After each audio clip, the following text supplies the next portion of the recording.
Hi everyone, my name is Mike Jackalone. I'm the program coordinator in student activities, and my primary responsibilities are to work with Greek life and student organizations. Before we dive in, I want to take a minute to thank you for serving as a student organization advisor.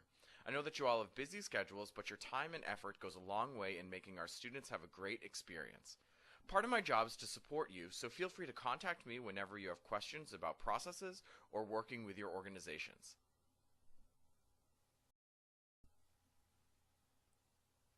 In this presentation, we're going to go over 5 main topics: your role as an advisor, the types and benefits of recognition, the requirements for student activities recognition, important policies, and resources for you.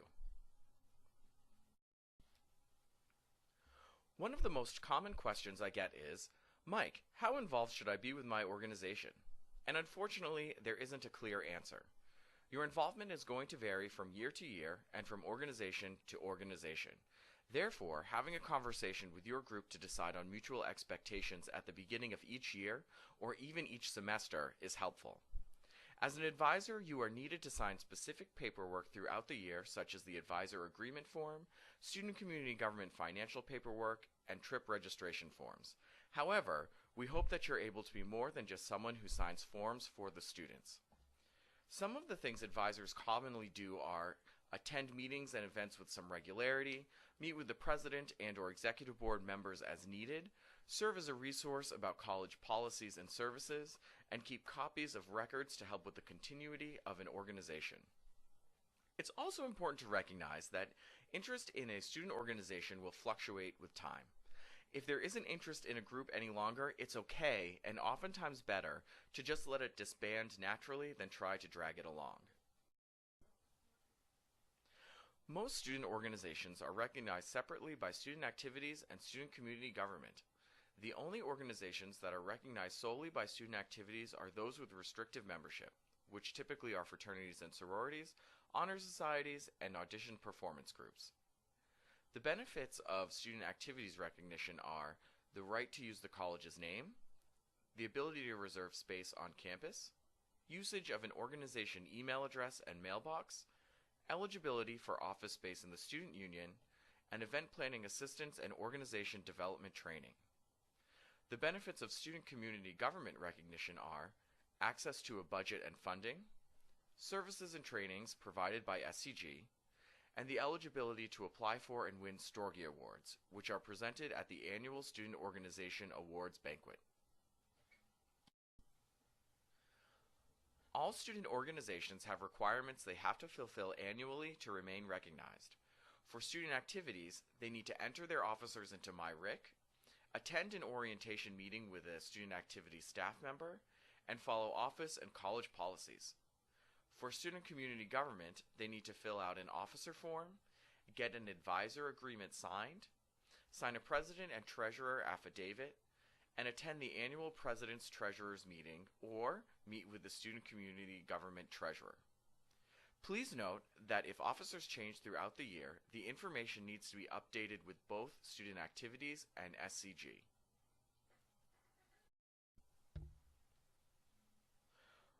All of our policies are on the Student Activities website, as well as in the Advisor's Manual, but I want to take a few minutes to talk about some specific ones. First is that all food needs to be ordered through the Donovan Dining Center. I know that some groups do events, particularly cultural events, where they want to have specific, authentic food items. Those are fine to order elsewhere, but you need to get Donovan's permission first. Second, all raffles or games of chance, like bingo, that cost money to participate in, fall under the state's charitable gambling laws. This means that your organization will need to get a permit from the state to hold one of these events. The permit isn't expensive, but it's necessary to avoid fines. We have a link on the Student Activities website with all of the instructions. Third, any large-scale student union events that end after 11 p.m. will need to be approved by the director of the student union and require at least a month's notice to plan. Part of the process involves you and your organization's leadership meeting with the director to discuss details, staffing, security, and other pertinent items. Finally, many of our organizations go on trips and conferences throughout the year. For each trip, we need a trip registration form, which is one of the forms that the advisor needs to sign, at least 3 days in advance. We also need a waiver filled out for each person going. I understand that those can be last minute because of the nature of trips, so if it's outside of business hours, they can be left with campus police. When groups are traveling, our recommended method of transportation is to rent a bus or van. In our travel policies section on the website, we have the contact information for the companies we use most frequently.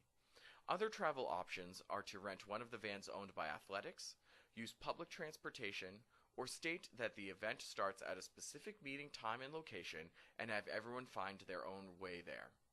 We strongly discourage student organizations from arranging carpools to reduce the liability on the student drivers and on the college.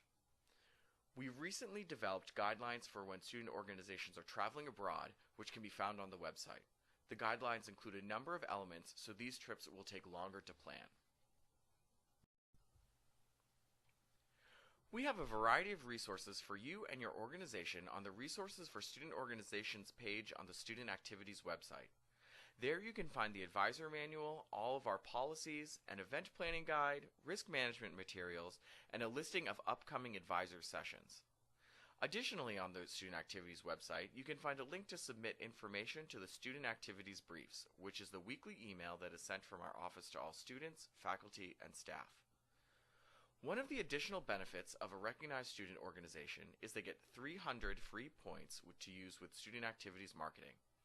Student Activities Marketing is a group of student workers who typically major in graphic design that can create a number of marketing materials including flyers, banners, brochures, pins, and logos. While they create flyers, they don't print copies for the organizations. However, if a group uses their organization email and password to log into a computer in a campus computer lab, they can print up to 250 free pages per year for flyers and other necessary materials. Finally, I want to plug Training to Go, which is our individualized training and development program for student organizations. We can work with your group on officer training, event planning, officer transitions, team building, goal setting, and a whole lot more. They just need to get in contact with us to schedule a training. Thank you for taking the time to go through this video, and thank you again for serving as an advisor. If you or your organization ever need anything, feel free to contact me at mjackalone@rick.edu or at 456-2706. I look forward to seeing your organization's great work this year.